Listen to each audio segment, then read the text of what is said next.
और ये जीवन केवल प्रभु के लिए है। इस जीवन में हम अब कुछ ऐसा बर्दाश्त नहीं करेंगे जिससे मेरा प्रभु का संबंध छूट जाए। इतना तो आ जाना चाहिए, शेष आगे की बात तो इष्ट और गुरु आचार्य हैं, वो देख लेंगे। आप में कि जहां मैं खड़ा हूं इससे पीछे कदम नहीं जाएंगे, चाहे हमारा गला काट दिया जाए। नारायण अति कठिन है हरि मिलन की बाट, या में पग पीछे धरे प्रथम शीश दे काट। ये मरकर मार्ग चला जाता है। अब हमारा कोई नहीं, मतलब की बात है तो हम आपकी सेवा करते हैं, मतलब की बात नहीं तो तुम्हारा जो लगता हो उसे बोल दो। अभी एक क्षण में मैं अलग हूं, किसी का सहारा नहीं, श्री जी का सहारा है। वो मारे या तारे, अब हमें ये नहीं देखना कि हमारी व्यवस्था करती तो मेरी आराध्य देव, व्यवस्था नहीं करती तो आराध्य देव नहीं। घोर अव्यवस्था में भी बोलेंगे महारानी जी की जय। घोर अपमान की स्थिति में मुझे ऐसी सामर्थ्य मिले कि मैं आपकी जय बोलूं।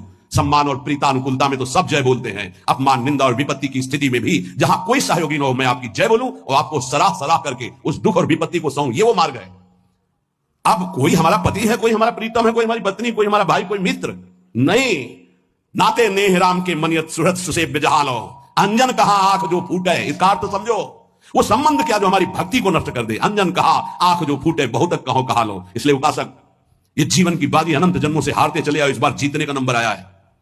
पांसा पलटने न पावे, अपने ही पक्ष में विजय होगी, क्योंकि लाडली जो अपने सहयोग में है, आचार्य अपने सहयोग में है। लेकिन आपकी भी कोई निष्ठा होनी चाहिए। एक होता है पेंदी का लोटा, एक होता है बिना पेंदी का लोटा।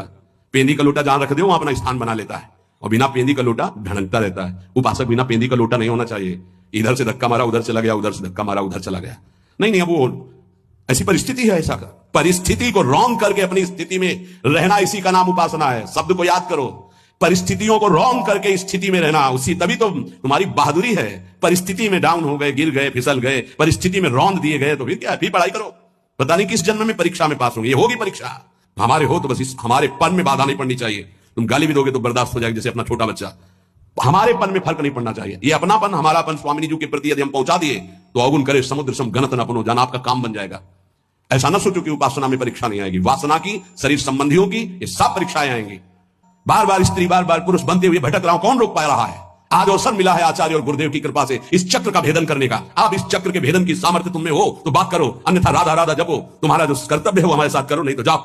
हम भरोसे श्री जी के, भरोसे दृढ़ इन चरणन के रो। निष्ठा है तो ये नौटंकी नाटक माया की तुम्हें परास्त नहीं कर पाएगी। अगर निष्ठा नहीं है तो फिर ये नौटंकी नाटक हो जाएगा। दोनों को देख लो। अगर निष्ठावान है तो भक्ति रंग ले आएगी। जितने भक्त चरित्र पढ़ते हो, क्यों पढ़ते हो? इसी बात के लिए पढ़ते कि हमारे आचार्य गुरुजन महापुरुष जन कैसे निष्ठा वाले थे, हमको वैसे ही चलना है। वाह वाह, चरित्र सुन के तालियां बजा दी, आनंदित हो गए, कितने महान भक्त। लेकिन आपका चरित्र क्या है? आपकी निष्ठा क्या है? प्रभु के प्रति आपका समर्पण क्या है? ये बहुत बात समझने की है।